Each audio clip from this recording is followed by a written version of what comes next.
Hello dear students, in this session let us study one more concept in Laguerre polynomial, that is Rodrigues formula.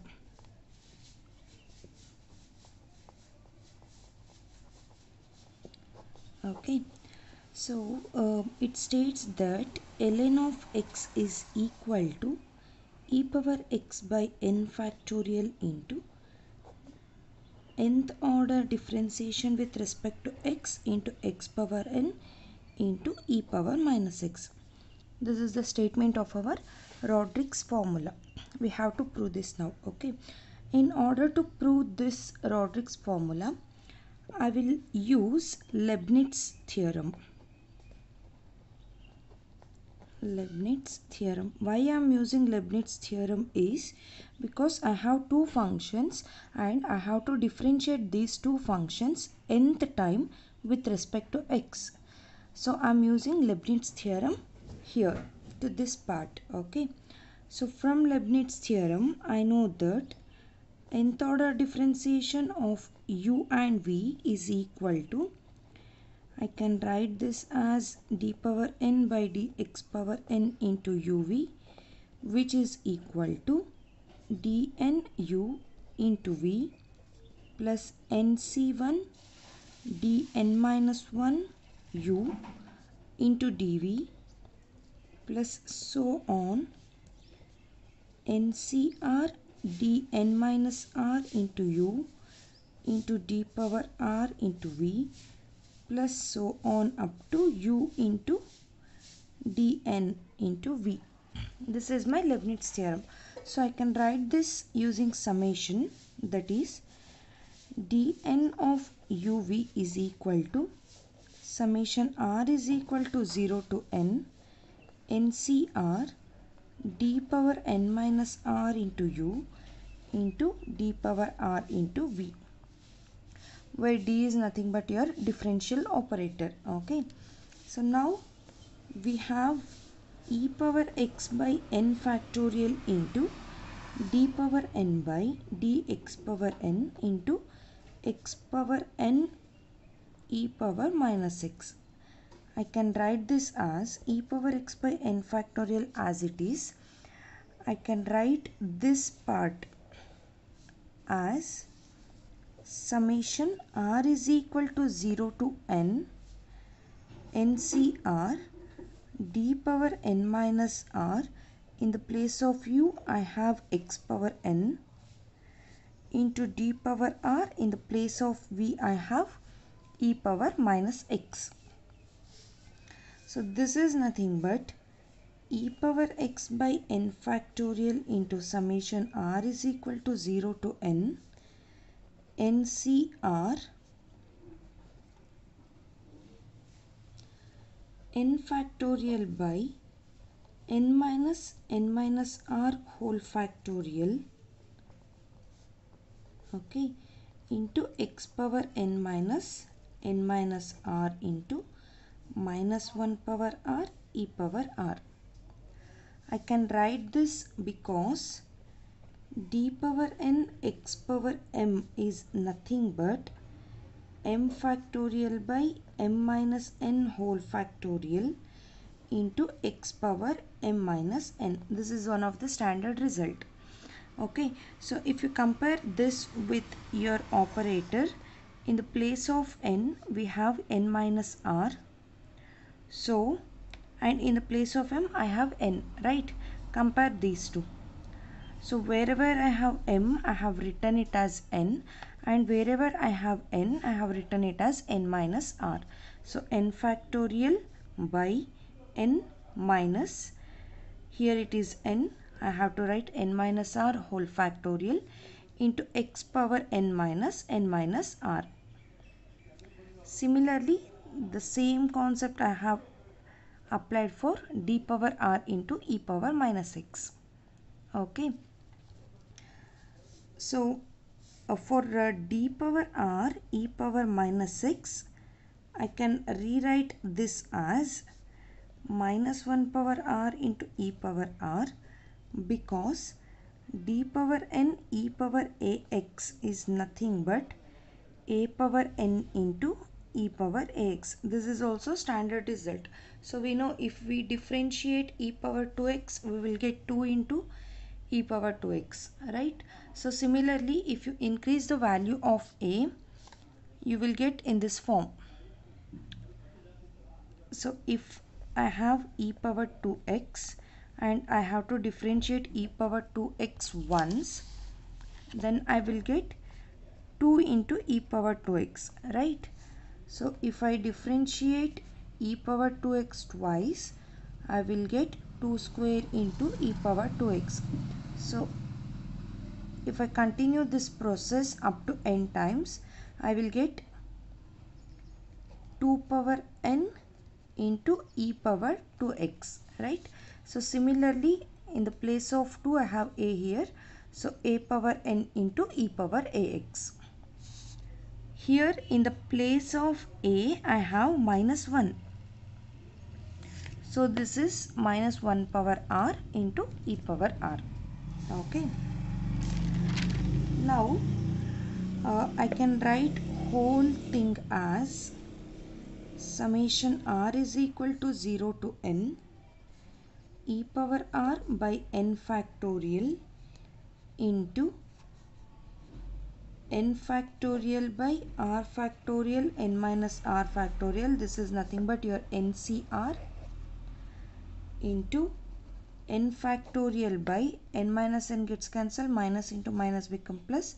So you will get r factorial into x power r minus 1 power r into e power r. So n factorial gets cancelled. You will get minus 1 power r summation r is equal to 0 to n minus 1 power r into n factorial whole divided by r factorial whole square into n minus r whole factorial into x power r, right? This is nothing but your ln of x. From the definition of Laguerre polynomial, if you compare this, this is nothing but your ln of x. So this means I have considered the right hand side part and I am getting my LHS part. So therefore I can say that ln of x is equal to e power x by n factorial into nth order differentiation of x power n into e power minus x. This is nothing but your Rodrigues formula. Okay. So now let's move to the next topic, that is Chebyshev formula. Sorry, Chebyshev polynomial.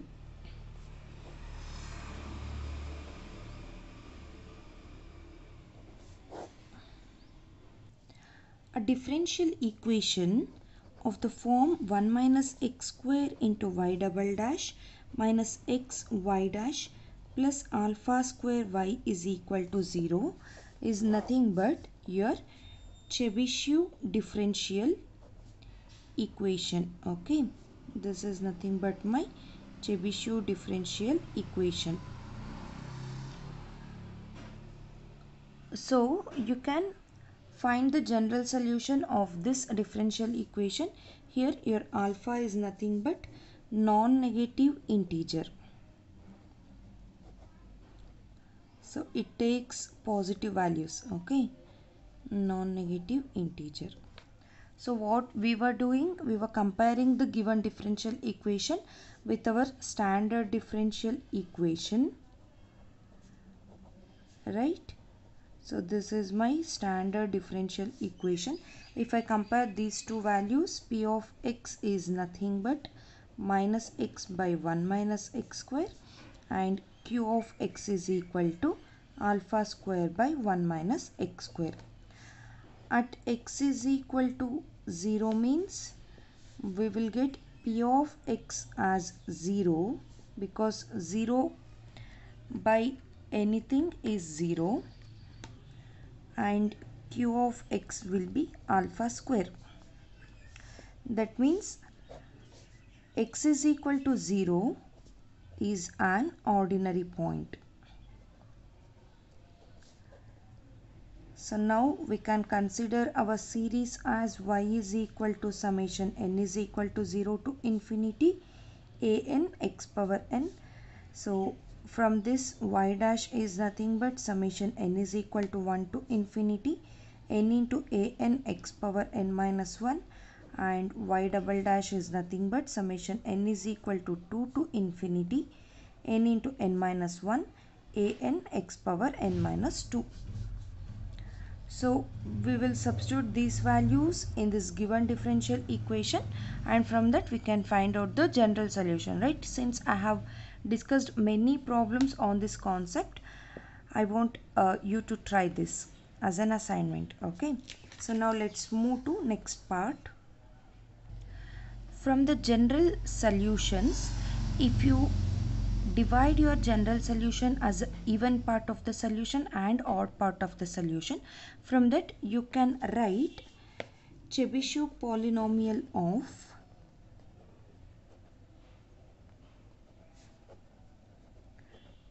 first kind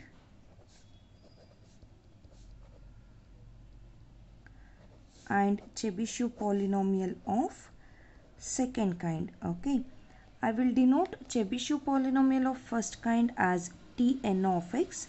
This is for even set of series, and for odd set of series, Chebyshev second kind, I will denote that as Un of x.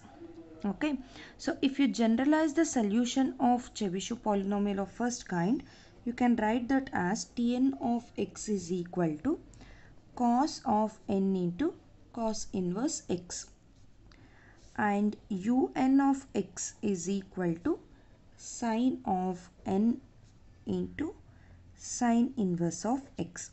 You will get these two solutions from general solution itself. So you will define your Chebyshev polynomial as first kind and second kind, where your first kind is denoted by Tn of x and second kind is denoted by Un of x, where Tn of x is equal to cos of n into cos inverse x and Un of x is equal to sine of n into, this is sine of n into cos inverse x. Okay, so now using Tn of x and Un of x, we have orthogonal property. So here we will discuss orthogonal properties separately for Tn of x and Un of x, that is for first kind as well as for second kind. For first kind, integral from -1 to 1 Tm of x into Tn of x whole divided by square root of 1 minus x square into dx. This will take three values. Okay, the first value is 0 when m is not equal to n. This m and n will be of different values. Okay, and the integral will take the value of pi by 2 if m is equal to n, but these two values will not be equal to 0. And one more is pi when m is equal to n and these two values will be equal to 0. For three different cases, we will discuss the orthogonal property.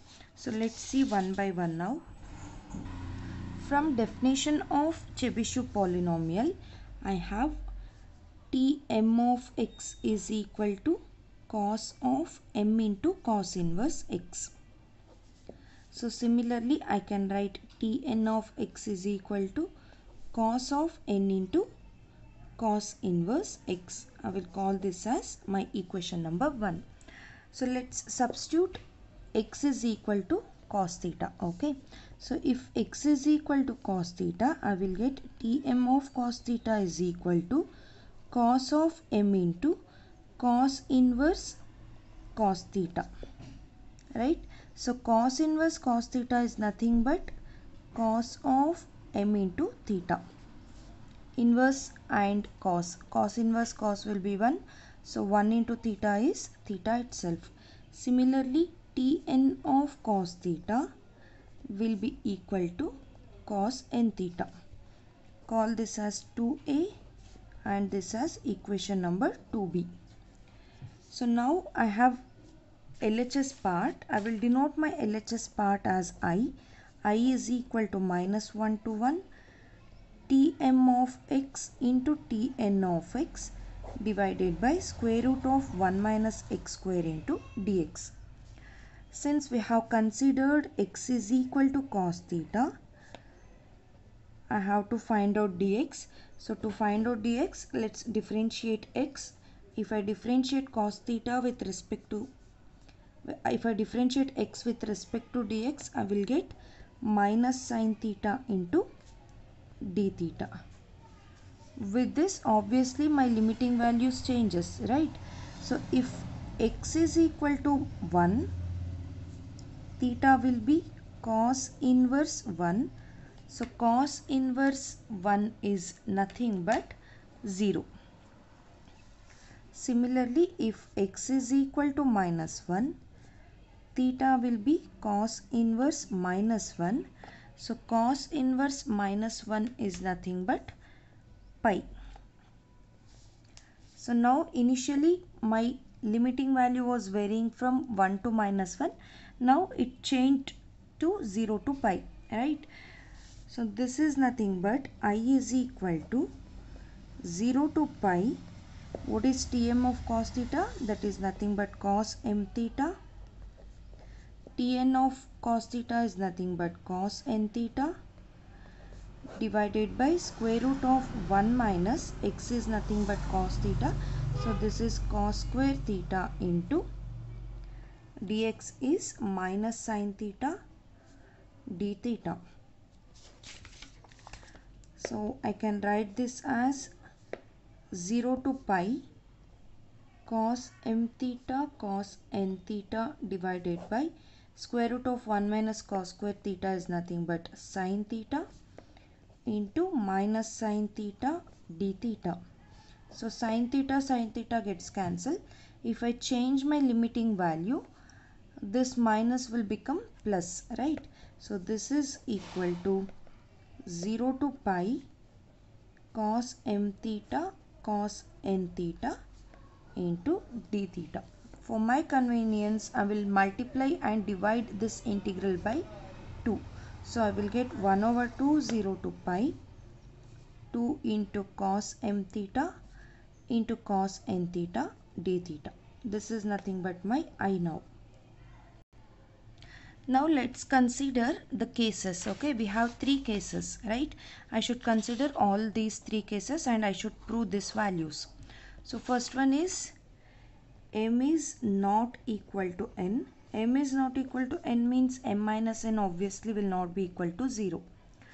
So I can write this as I is equal to 1 over 2 integral 0 to pi 2 cos m theta into cos n theta d theta is equal to 1 by 2 into integral 0 to pi 2 cos m theta cos n theta. I can write this as cos of m plus n theta plus cos of m minus n into theta into d theta, right?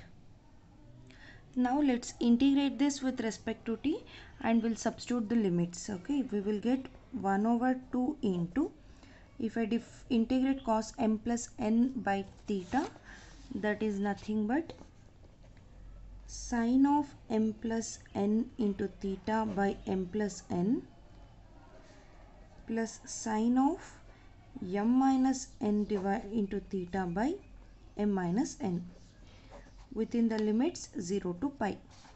So after substituting this limit, since sin 180 is 0 and sin 0 is also 0, we will get the whole part as 0. 0 into anything is 0.